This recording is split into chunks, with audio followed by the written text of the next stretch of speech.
Yeah. Wake, run, tell him I love you, girl, more than ice cream. Every time I be around you, I can tell you that's Et yo, better. bienvenue pour votre 17e épisode du Fourth Down Podcast. C'est toujours votre serviteur Wake. Aujourd'hui, malheureusement, je suis tout seul. Alors, il faut dire aussi qu'on est juste après les célébrations de Noël, donc je comprends que les gens ne sont pas forcément disponibles.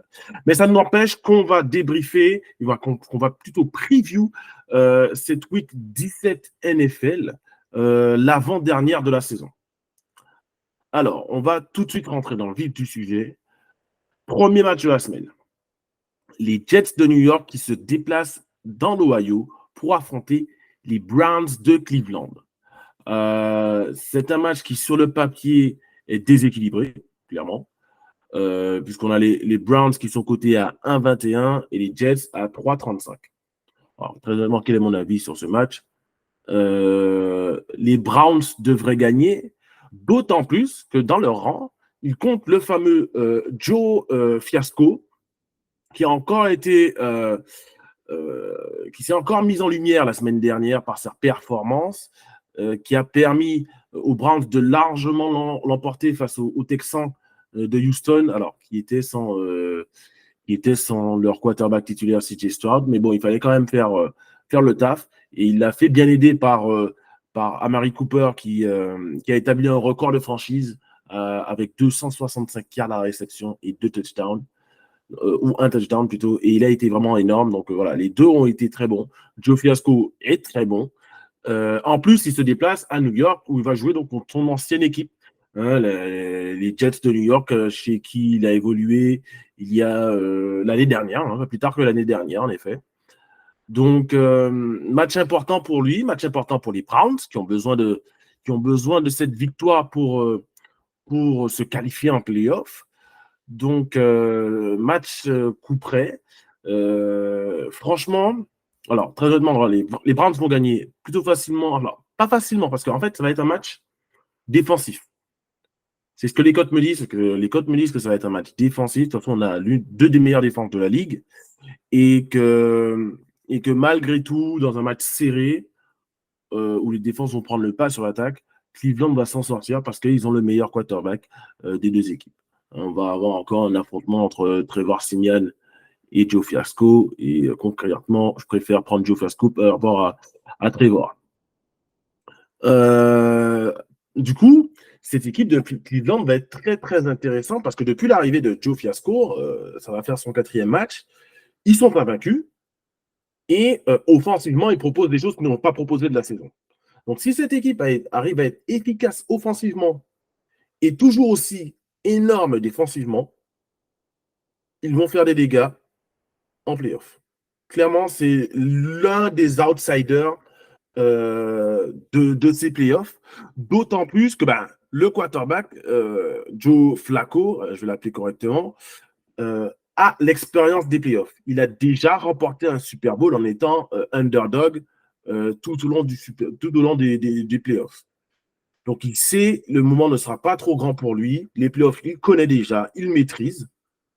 Il a déjà été justement porté en playoff par une excellente défense. Hein, là, on se souvient des Ravens de 2012. Je crois que c'est cette année-là où il remporte le Super Bowl. Donc, attention aux Browns qui peuvent faire des dégâts en playoff. Il faut voir contre qui ils tombent au premier tour, s'ils se qualifient. Mais bon, vu qu'il reste les Jets et les Bengals, ils devraient se qualifier, devraient remporter les 2 prochains matchs. Attention aux Browns. Je dis attention aux Browns. Ils pourraient être une des vraies surprises de ces playoffs. Et pourquoi pas se hisser avec la défense qu'ils ont en finale AFC. Ce ne serait pas déconnant, très honnêtement. OK. Prochain match. Samedi, alors dans la nuit de samedi à dimanche à 2h15 du matin, on a un match très intéressant qui oppose les Lions de Détroit face aux Cowboys de Dallas. Mais à Dallas. Les Cowboys sont cotés à 32, les Lions sont cotés à 2,65. Ce que me disent les cotes, concrètement, c'est que les Lions vont perdre, et plutôt largement. Donc, victoire large des Cowboys, qui restent en plus sur une défaite dans les dernières secondes face à Miami. Dallas qui cherche encore à officiellement se qualifier face à une équipe de Lions qui, elle est déjà qualifiée, qui n'a plus, entre guillemets, rien à jouer dans ces playoffs, puisqu'ils vont avoir au moins un match de playoffs à domicile, puisqu'ils sont champions de leur division. Donc, ils vont sûrement être un peu dans la célébration cette semaine et je les vois mal gérer, si vous voulez, le match qui vient. Surtout qu'ils vont tomber face à une des meilleures équipes NFC. Donc, je pense que voilà, les Lions n'ayant rien à jouer ne vont pas offrir une opposition bien coriace aux Cowboys de Dallas qui, eux, auront à soif de laver l'affront qu'ils ont vécu, qu'ils ont connu face aux Dolphins de Miami dimanche dernier. Donc, très honnêtement, allez, on ne va pas perdre trop de temps sur ce match, mais victoire des Lions, que je tiens à féliciter. C'est vrai qu'il faut le dire, il faut rendre à César ce qui appartient à Jules. Les Lions, champions de leur division. C'est la première fois de leur histoire qu'ils sont champions de cette division qui s'appelle la NFC Nord, puisque c'est une division qui n'existait pas la dernière fois qu'ils ont été champions de division. Donc, voilà, c'est la première fois qu'ils remportent la NFC Nord. C'est la première fois qu'ils sont champions de division depuis 30 ans. Et donc, c'est tout à l'heure Freddy. Félicitations à Salo, là, qui était là avec nous la semaine dernière et qui doit être aux anges. Son équipe est qualifiée. Par contre, ton équipe va prendre une fessée ce week-end. Mais bon, au pire des cas, c'est pas très grave. Ok, prochain match. Premier de dimanche, 19h. Alors, mes Patriots se déplacent à Buffalo pour affronter les Bills. Très honnêtement, je vais regarder les cotes. Je vais regarder les cotes avant de dire n'importe quoi. Les Bills sont cotés à 1,08, mes Patriots sont cotés à 4,80. J'ai peur.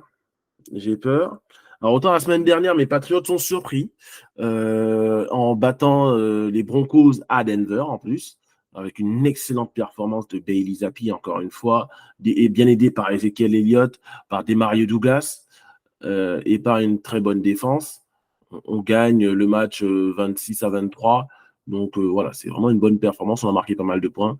Sauf qu'on va tomber sur Buffalo qui joue encore sa survie en playoff. Alors que nous, on ne joue plus rien du tout. Donc, ils ont, si vous voulez, cet avantage d'avoir un enjeu. Voilà. Nous, ce qu'on peut faire, c'est éventuellement essayer de les spoiler et de compromettre leur qualification en playoff. Mais bon, vu les cotes à 1,08, ouais, Alors, est-ce qu'on va se prendre une fessée? J'ai du mal à le croire. J'ai du mal à le croire qu'on prenne une fessée, mais par contre, on ne va pas gagner le match. Alors, je l'espère. Hein.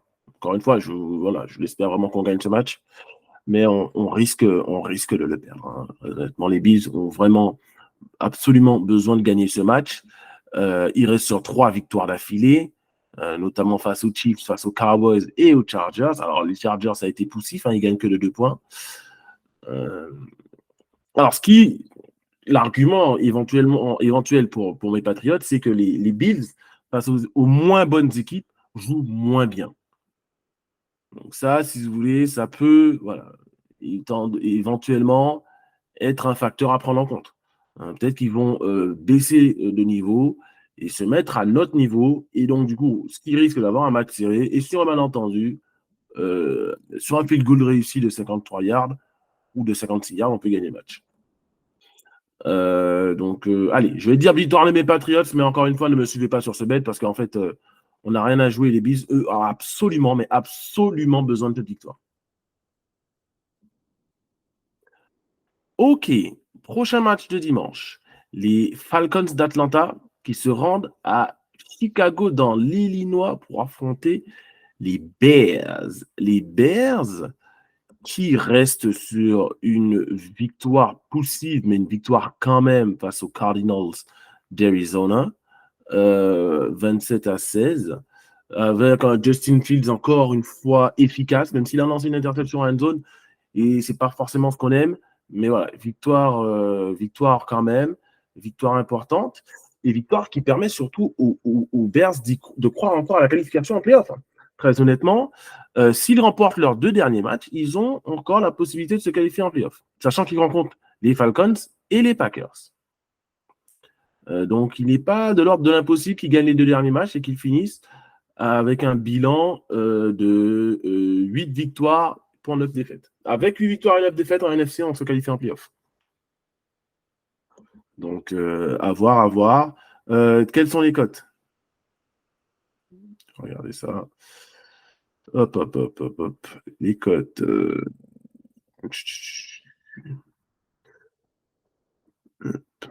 Ça ne veut pas me mettre les cotes, évidemment. Voilà. 1,52 pour les Bears et 2,05 pour les Falcons. Très honnêtement, je pense que les Falcons, même s'ils ont changé de quarterback, vont avoir du mal offensivement face à la défense des Bears qui est vraiment montée en puissance cette saison et qui montre de belles choses depuis 2 mois. La défense des Falcons, elle aussi, elle est excellente. Mais je donne un léger avantage aux Bears de Chicago et à leur attaque explosive. Hein. On espère que DJ Moore sera présent dimanche. S'il est là, Justin Fields aura son receveur numéro 1 qui lui permettra comment dirais-je, de s'exprimer et d'avoir une meilleure performance. Voilà.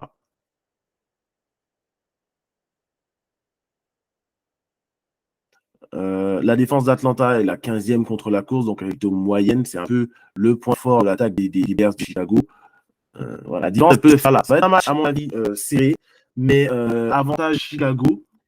Et puis, de toute façon, j'ai pas envie qu'Atlanta gagne. En fait, je ne veux pas vous mentir. Si Atlanta perd, ça m'arrange. Hein, pour mon pari sur la NFC Sud, même si ce pari de Saints vainqueur division est un peu compromis. Voilà. Mais bon, victoire des Bears. Encore une fois, I believe in Justin. Donc forcément, Justin, voilà, je pense qu'il va faire une grosse performance encore une fois. En plus, c'est face à l'équipe de sa région de naissance. Donc je pense qu'il aura à cœur de performer, tout simplement. Ok. Prochain match de dimanche. On a les Raiders de Las Vegas qui restent sur une victoire surprise face aux Chiefs, qui se rendent dans l'Indiana pour affronter les Colts d'Indianapolis. Alors, quelles sont les cotes déjà pour ce match? On va commencer par ça. Donc, Indianapolis est de côté à 1,52, les Raiders à 2,05. Alors, Indianapolis a besoin de cette victoire, absolument. Mais les Raiders aussi. Voilà. Indianapolis, les 2 équipes sont deuxièmes de leur division. Alors, d'un côté, les Raiders sont à 7 victoires pour 8 défaites. Et les Colts sont, eux, à 8 victoires pour 7 défaites, dont la dernière qui est intervenue le week-end dernier. Hein, ils se sont inclinés 29-10 face aux Falcons, dans un match où offensivement, ils n'ont pas été bons. Donc, ils ont absolument besoin de ces 2 victoires pour rester dans la course à la division, sachant que dans cette division, les 3 équipes de tête sont à égalité. Donc, à 8 victoires et 7 défaites. Alors, à voir comment se débrouillent les Colts face à une équipe de Las Vegas qui, défensivement, depuis que Antonio Pierce a pris en charge l'équipe, a énormément progressé depuis l'arrivée de Jack Jones aussi, l'ancien des Patriots, qui a fait 2 pick six en 2 matchs et qui a intercepté Patrick Mahomes les 2 fois qu'il l'a joué là cette saison. Alors, offensivement, ils ont été vraiment nuls face aux Chiefs. Après, les Chiefs, si on veut être honnête, ont la deuxième meilleure défense de la ligue. Ils ont été nuls offensivement, mais excellents défensivement. Donc, est-ce qu'ils pourront... Alors, ils n'auront pas besoin d'être à ce niveau défensif pour battre les Colts. C'est ça que je veux dire. Ils peuvent être moins bons défensivement et quand même s'en sortir face aux Colts. Mais par contre, il va falloir qu'offensivement, ils proposent autre chose. Voilà, on va regarder quel est le record des Colts un peu à domicile parce que c'est une équipe qui visiblement à domicile, c'est pas spécialement fameux. Donc franchement, les cotes donnent les Colts favoris, mais j'ai envie de croire et j'ai envie de mettre une pièce sur les Raiders parce que concrètement, c'est eux qui ont le momentum en leur faveur. Hein. Depuis que Antonio Pierce est arrivé, ils ont un bilan positif de 4 victoires et de 7 défaites, mine de rien. Donc, c'est une équipe qui tend vers la bonne direction.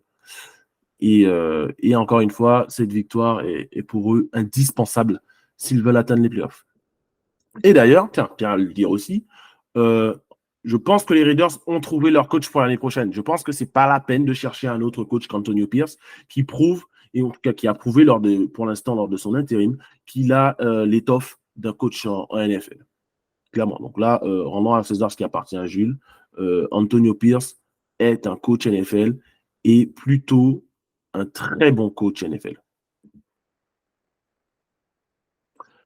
OK. Prochain match de dimanche. Les Rams de Los Angeles qui se rendent à New York pour affronter les Giants. Alors, les Rams sont cotés à 1,30 à l'extérieur et les Giants sont cotés à 2,75. J'aime pas ce match pour les Rams. Pourquoi? Pour la simple et bonne raison que c'est une équipe de Los Angeles qui se déplace dans l'État de New York en décembre. Dans le New Jersey plutôt en décembre. Où il va faire du coup très très très froid. Donc ça, c'est forcément un désavantage. Je pense que les cotes nous le disent que en fait, New York a de quoi enquiquiner si ce n'est battre les Rams. Stafford, lui, il a joué toute sa carrière dans un dôme à Détroit et ensuite il a joué il joue à Los Angeles où il fait chaud toute l'année. Donc ça va pas être un avantage pour lui. Ils ont besoin malgré tout de cette victoire parce que voilà, ils sont deuxième de leur division ex aequo avec Seattle. Mais voilà, ils ont besoin de cette victoire pour se qualifier en playoff, sachant que le prochain match après, c'est celui face aux Niners. Donc, ils n'auront aucune chance de gagner celui-là. Donc, autant prendre cette victoire-là maintenant tout de suite et essayer d'assurer sa place en playoff. À mon avis, je vais partir sur l'upset ici, encore une fois, mais sans vraiment y croire. Hein. Sans vraiment y croire, parce que les Giants, quand même, sont limités offensivement. On a vu qu'ils ont benché Tommy DeVito lors du dernier match pour remettre Tyrod Taylor. Ça s'est mieux passé. Ils sont revenus. Ils ont fait un petit comeback face aux Eagles, mais malheureusement, c'était un peu trop tard. Donc, allez, on peut partir sur une victoire des Giants parce qu'en fait, voilà, l'équipe qui va l'équipe de la région chaude qui se rend dans la région froide. J'ai déjà vu cette histoire et en général, ça se termine mal. Je fais des rimes sans le vouloir. Ça, c'est parce que je suis fort. OK. Prochain match. Les Cardinals face aux Eagles de Philadelphie à Philadelphie. Donc, on est dans le même principe. Hein. Une équipe qui a l'habitude de jouer quand il fait chaud va se déplacer dans Pennsylvanie où il fait froid l'hiver, voire même très froid l'hiver. Regardons les cotes de ce match. Hop. Alors, les Eagles sont cotés à 1,12, les Cardinals à 4,10. Ouais. Les Eagles, c'est pas une équipe qui rassure forcément. Alors, même s'ils ont gagné facilement, entre guillemets, face aux Giants, c'est pas une équipe qui a rassuré. D'autant plus qu'ils se sont mangés un comeback à la fin du match. Donc, ils ont quand même sué. Donc, à mon avis, les Cardinals peuvent poser des problèmes. Je n'irai pas jusqu'à l'upset alert, mais je ne pense pas qu'il y aura un blowout lors de ce match. À mon avis, les Cardinals vont enquiquiner offensivement les Eagles, puisque les Eagles n'arrivent à arrêter personne. Et par contre, la défense des Cardinals, du coup, ne sera pas assez équipée pour stopper l'attaque des Eagles. Donc, pour moi, c'est clair, c'est net. Victoire des Eagles, plutôt aisément, mais dans un match, alors quand je dis plutôt aisément, avec 10 points d'écart, max, je ne vois pas plus que ça. Voilà. OK. Prochain match, les Saints, et ça c'est un match important, les Saints de la Nouvelle-Orléans qui se rendent à Tampa Bay pour affronter les Buccaneers. Buccaneers qui restent sur une magnifique victoire le week-end dernier avec un excellent Baker Mayfield. avec un excellent Mike Evans, comme d'habitude, avec un excellent Rachaad White. Et ça fait 4 victoires d'affilée pour les Buccaneers qui sont en tête de la pire division de la ligue, la NFC Sud, avec 8 victoires et 7 défaites. Il leur reste 2 matchs à jouer, les Saints et donc les Panthers de la Caroline. Autrement dit, s'ils gagnent ce match face aux Saints, ils gagnent la division. Alors, ça ne m'arrange pas parce que moi, je veux que les Saints soient vainqueurs de cette division. Mais en gagnant ce match, ils prennent un sérieux avantage. Alors, de leur côté, les Saints sont à un match de la première place du groupe. Donc, ce n'est pas impossible, sachant que les 2 derniers matchs des Saints sont face aux Buccaneers et aux Falcons. Donc, les 2 autres équipes en tête de la division. Autrement dit, les Saints ont 2 finales à jouer pour aller en playoff. S'ils remportent les 2 matchs, ils ont le destin entre leurs mains. S'ils remportent les 2 matchs, ils filent tout droit vers les playoffs. Et mon pari sera validé. S'ils en perdent un, ne serait-ce qu'un, c'est fini. Plus aucun espoir de se qualifier en playoff. Donc, ils n'ont plus le droit, ils n'ont plus de marge d'erreur. Donc, ce qui rend ce match ultra intéressant, et ça va être vraiment l'un des matchs à suivre ce week-end, parce que les Saints ont vraiment, mais absolument besoin de cette victoire. Besoin de cette victoire. Alors, qu'est-ce que nous disent les cotes? Les Buccaneers sont à 1,52 et les Saints à 2,05. Concrètement, Tampa Bay est largement favori. Donc, attention les Saints, là, et attention mon pari. Là, concrètement, moi, je ne sais pas quoi dire. J'ai besoin que vous gagniez, les gars. Va falloir sortir une bonne performance offensive et défensive. Parce que l'attaque des Buccaneers, elle déroule depuis plusieurs semaines. L'attaque des Saints connaît du mieux. Ça fait 3 matchs, ça fait 4 matchs où, allez, contre Détroit, ils perdent, mais ils marquent 28 points offensivement. Donc c'est un match qui est plutôt réussi offensivement. Contre les Panthers, ils en mettent 28. Contre les Giants, ils en mettent 24. Contre les Rams, ils en mettent 22. Donc on est vraiment dans la vingtaine de points. À mon avis, s'ils arrivent à marquer 25 points, ils gagnent ce match. Mais il faut réussir à marquer ces 25 points. La défense des Buccaneers, ce n'est pas la meilleure contre la passe. Donc, est-ce que mon petit Chris Olave va trouver des espaces? Je l'espère. Mais il faut dire que dernièrement, voilà, la défense des Saints s'est fait découper par l'attaque des Rams. Donc, ce qui n'est pas non plus très rassurant. Face à Mike Evans, face à Chris Godwin, face à Cade Otton, face à Rachaad White. Donc, voilà, il y a une équipe qui, offensivement,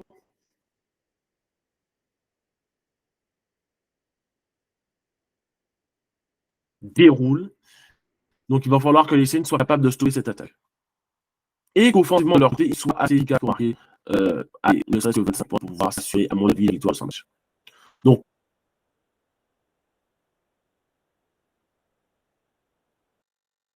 pour le principe de mon pari, et même si j'aime beaucoup ce qu'a fait Baker Mayfield et ce que propose Mike Evans qui a encore marqué ce week-end, malgré tout, je partirai sur une victoire des Saints. Mais encore une fois, c'est biaisé dans le sens où je les ai en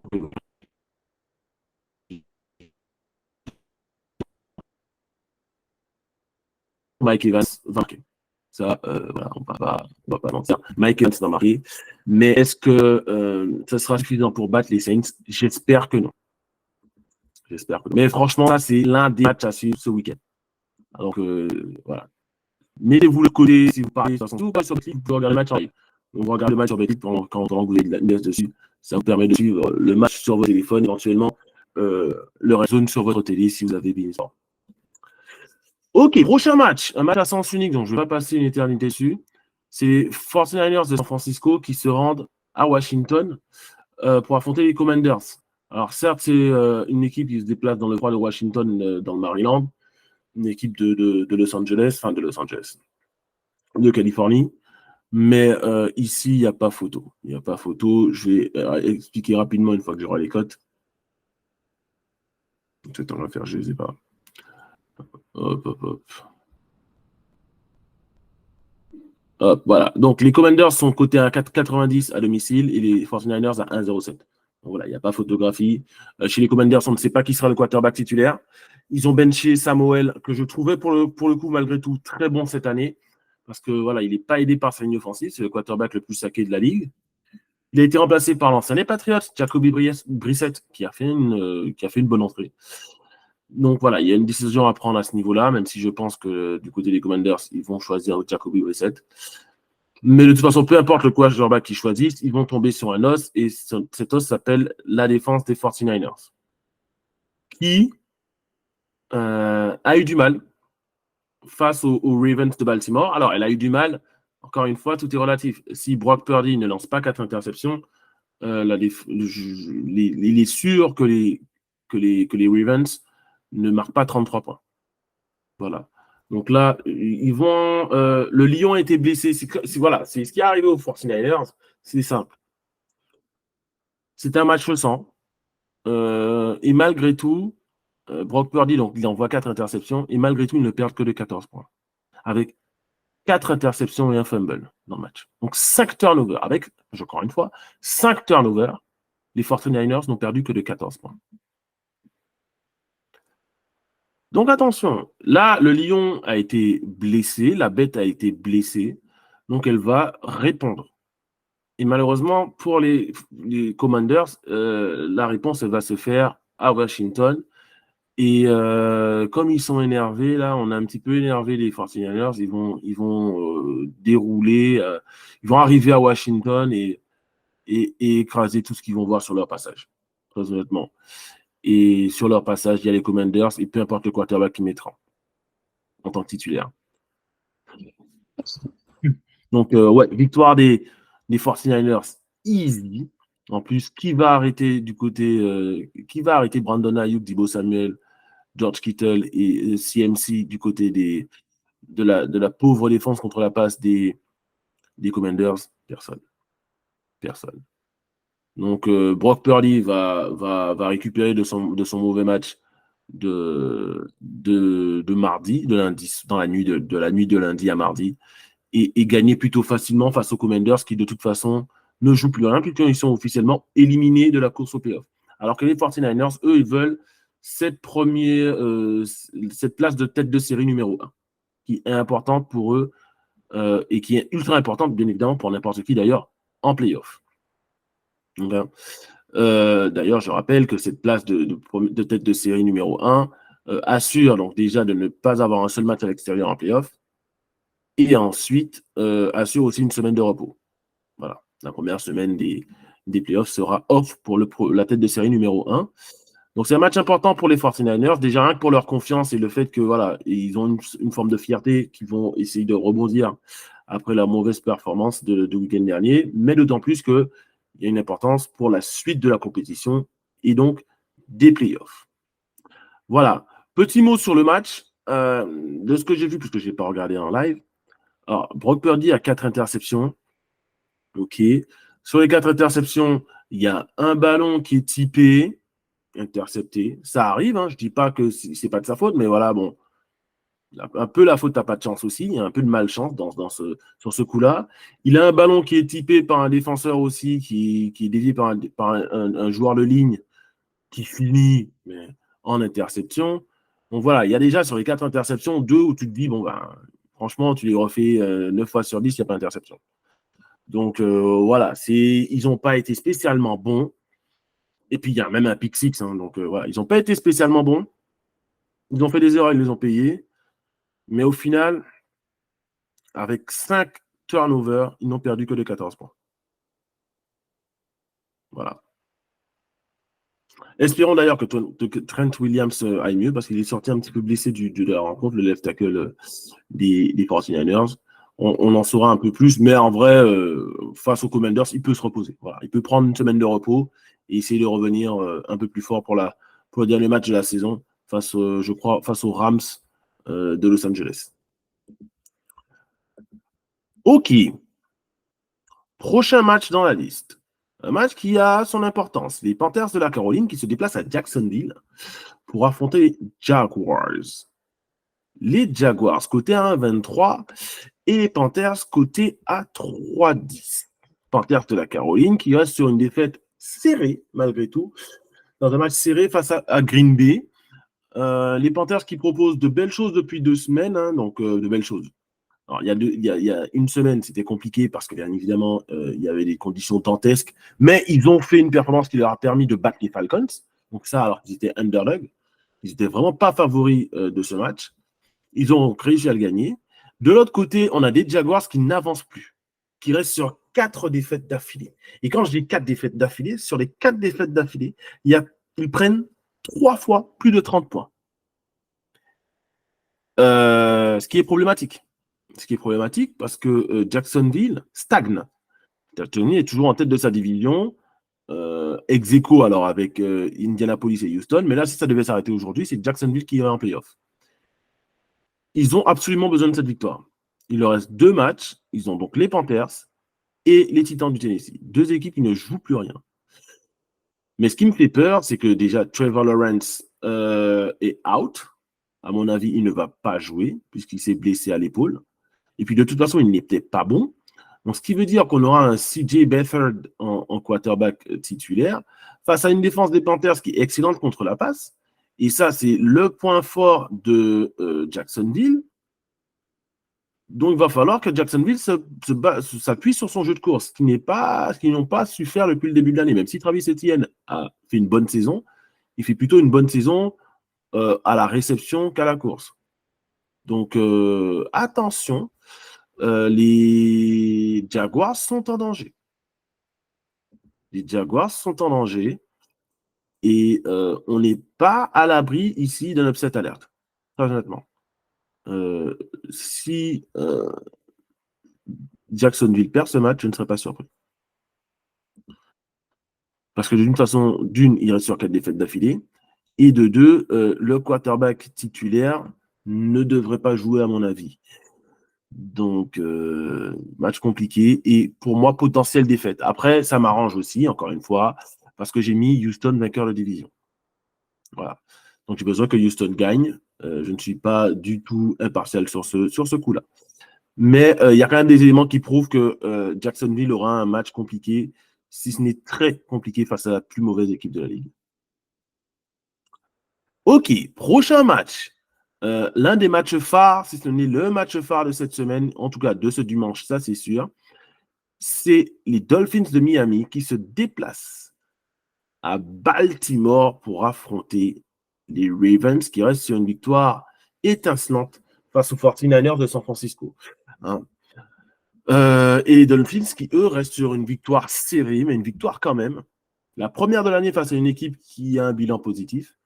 Cette équipe, c'était les Cowboys de Dallas. Donc, les Dolphins de Miami sont cotés à 2,30 à l'extérieur et les Baltimore Ravens sont cotés à 1,43. Que dire de ce match, si ce n'est qu'à mon avis, les Ravens sont plus forts, sont meilleurs à tous les niveaux.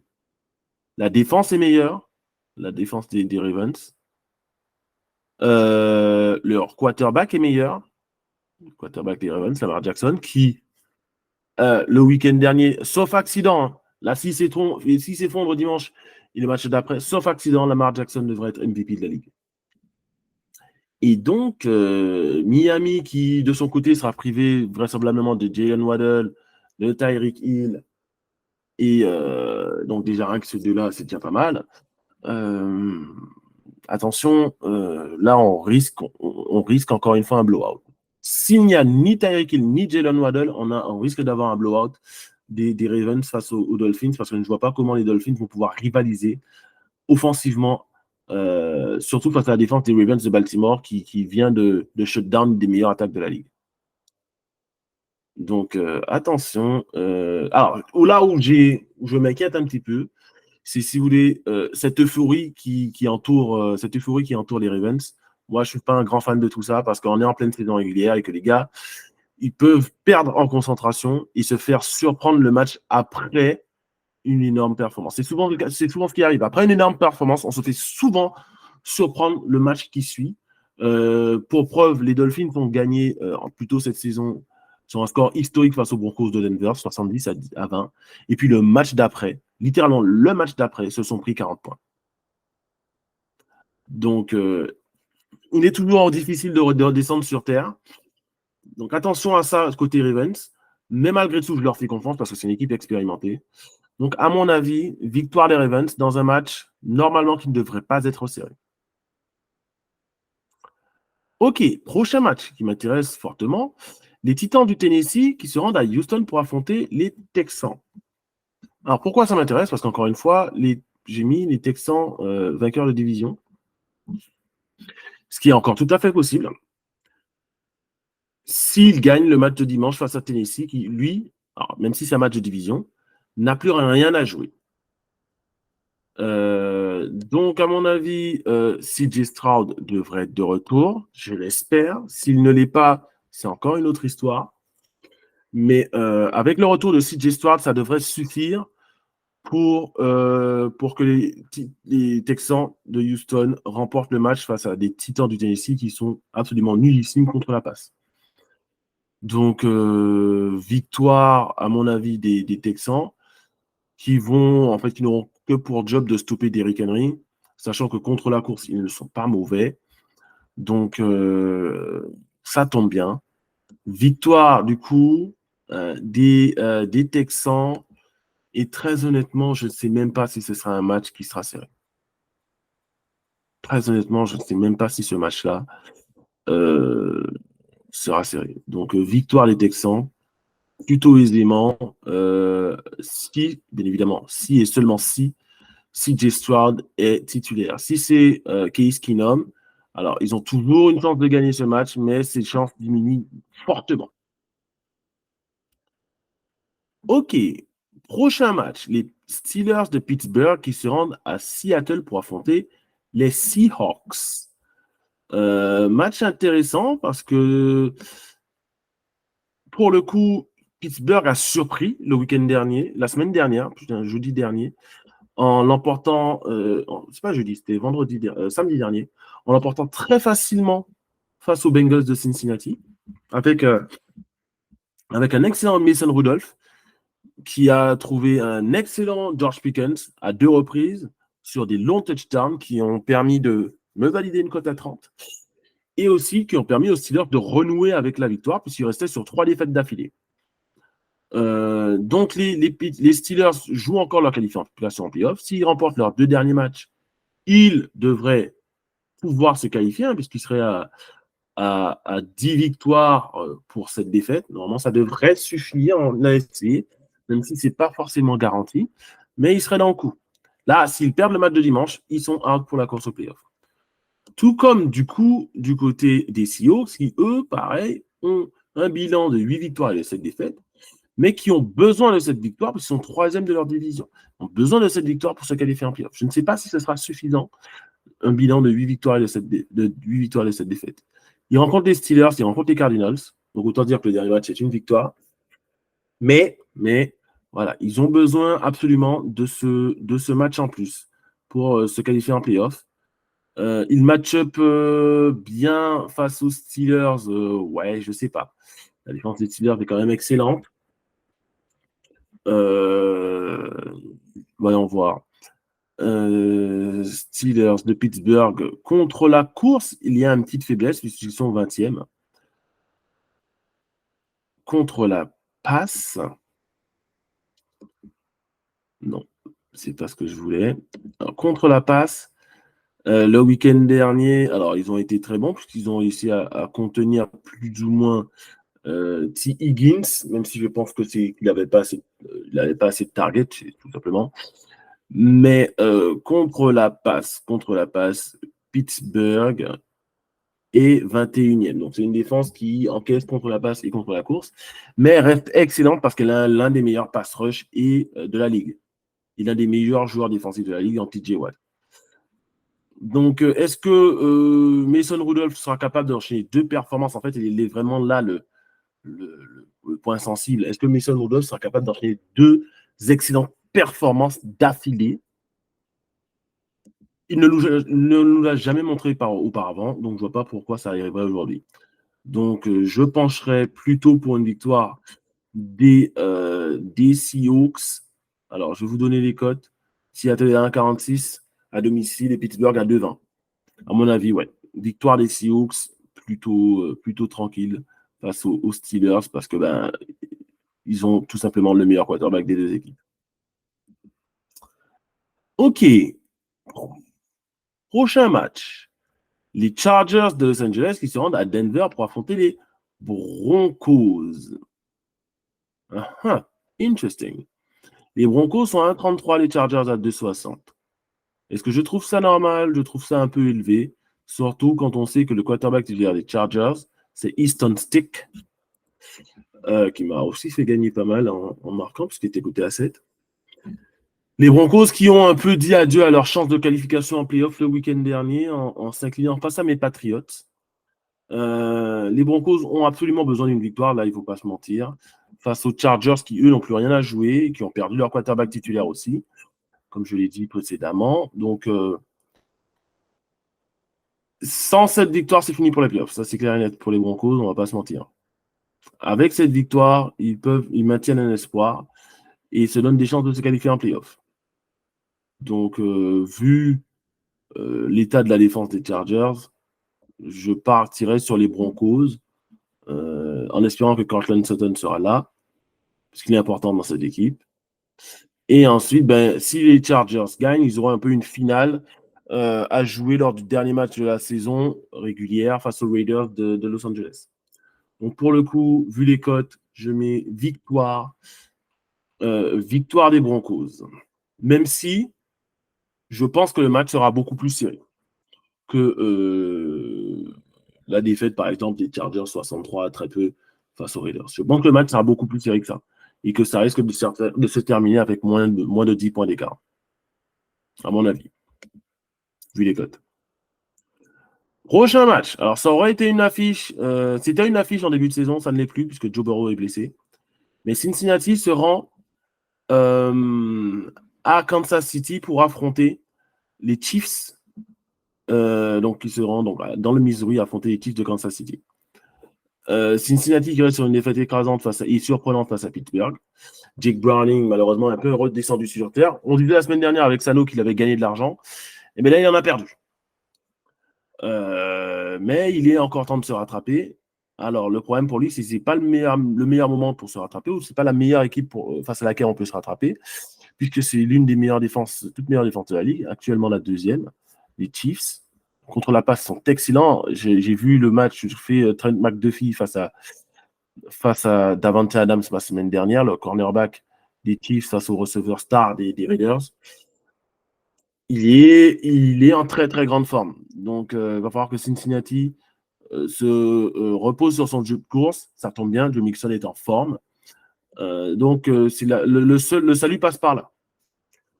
Mais bon. Et puis les Chiefs, concrètement, offensivement, n'avancent plus. Ils sont nullissimes. Très honnêtement, je pense que Patrick Mahomes n'est pas aidé, même s'il n'est pas très bon, mais il n'est pas aidé. Beaucoup de drops, notamment de Kelsey, de Valdez-Scantling, etc. De Kadarius Toney aussi. Mais malgré tout, je sais pas. Les Chiefs sont un peu en danger. Ils ont besoin quand même de confirmer leur qualification en playoff. Ça serait bête de devoir suivre encore une semaine. Donc, je vois. Allez, victoire des Bengals. C'est quoi, upset? Victoire des Bengals parce que ils ont besoin d'une de cette victoire et que offensivement, les Chiefs sont tellement nuls que je ne sais pas comment ils peuvent gagner un match, ni ne serait-ce que marquer plus de 3 touchdowns dans un match. Plus de 2 touchdowns dans un match, pour eux, ce serait déjà un exploit. Voilà. Donc, allez, victoire des Chiefs. Prochain match. C'est le dernier du week-end. C'est dans la nuit donc de dimanche à lundi qui oppose les Packers de Green Bay aux Vikings de Minnesota. Les Vikings sont cotés à 1,64 et les Packers à 1,88. Très honnêtement, je partirai sur les Packers. Je partirai sur les Packers parce qu'ils ont le meilleur quarterback des deux. Nick Mullens a coûté la victoire à son équipe le week-end dernier face aux Lions. Même s'il fait un petit comeback à la fin et qu'ils ont un petit espoir à la fin de recoller, les Vikings, voilà, il a encore lancé une interception en red zone qui a coûté la victoire à son équipe tout simplement. Donc, je vois avoir du mal face aux Packers qui défendent plutôt bien la passe, même si ça fait 2 semaines qu'ils sont un peu ouverts. Et de l'autre côté, on a Jordan Love qui performe et qui dépasse les attentes pour sa première saison en tant que titulaire. Donc, victoire des Packers parce que les Vikings, défensivement, c'est léger, notamment contre la passe. Il y a moyen de scorer sur des jeux de passe, sachant que voilà, les Packers ont un corps de receveurs jeune, mais plutôt efficace. Hein. Alors, est-ce que Christian Watson va jouer? Je ne sais pas. Mais entre Jalen Reed, Romeo Doubs, Dontavius Wicks, vraiment un nom bizarre, Dontavius Wicks, etc. Le tight end Tucker Kraft, que j'aime bien. Ils ont des armes pour faire du mal à Minnesota, et sachant en plus que Aaron Jones a retrouvé ses jambes, hein, il a été vraiment excellent le week-end dernier, hein, avec plus de 100 yards à la course. Donc, il lui a manqué juste un touchdown. D'ailleurs, il m'a empêché de valider un combiné à 35, à une cote à 35, mais bon, c'est pas très grave. Il est de retour et il fait beaucoup de bien à cette attaque des Packers, qui devrait, à mon avis, l'emporter dans le Minnesota. Donc, à 1,88, par contre, c'est énorme. Il faut prendre ce genre de cote en sec. C'est énorme à 1,88, sachant que je les vois vraiment au-dessus des Vikings. OK. Donc, on va clôturer cette émission spéciale où j'étais tout seul. Voilà. C'est, à mon avis, une semaine déjà coup près, intéressante.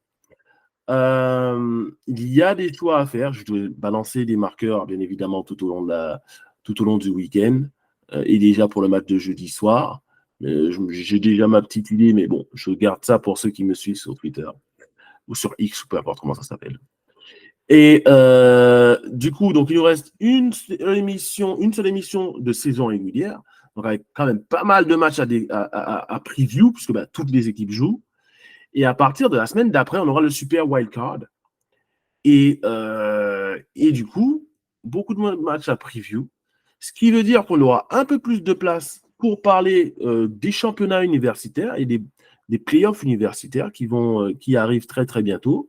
Donc, n'hésitez pas à suivre et à vous connecter, puisqu'en plus, les paris universitaires sur le football universitaire sont disponibles depuis l'année dernière sur les books. Donc, on a pu parler sur les playoffs l'année dernière et on peut encore parler sur les playoffs cette année. Donc, ce qui veut dire qui dit paris sportif sur les playoffs dit preview des playoffs. Alors, pour le coup, je ne suis pas un grand spécialiste de la NCAA, donc je ferai appel à des collègues qui, eux, le sont, pour avoir un preview un peu plus précis des match-ups auxquels on aura droit pendant ces playoffs universitaires. Voilà. Je vous remercie d'avoir suivi mon émission, votre émission, parce qu'en fait, c'est la vôtre aussi. Parce que voilà, je fais le boulot, mais en fait, je le fais pour vous. Donc, vu que je le fais pour vous, c'est comme si c'était votre émission. N'hésitez pas à liker, à partager, à commenter. Hein, laissez en commentaire ce que vous pensez de mon boulot et de ce que je propose comme analyse des matchs NFL. Vous pouvez me suivre bien évidemment sur mes comptes X, etc. En attendant, prenez soin de vous. Et sur ce, peace! Yeah. Wake, run, tell him I love you, girl, what a nice game. Every time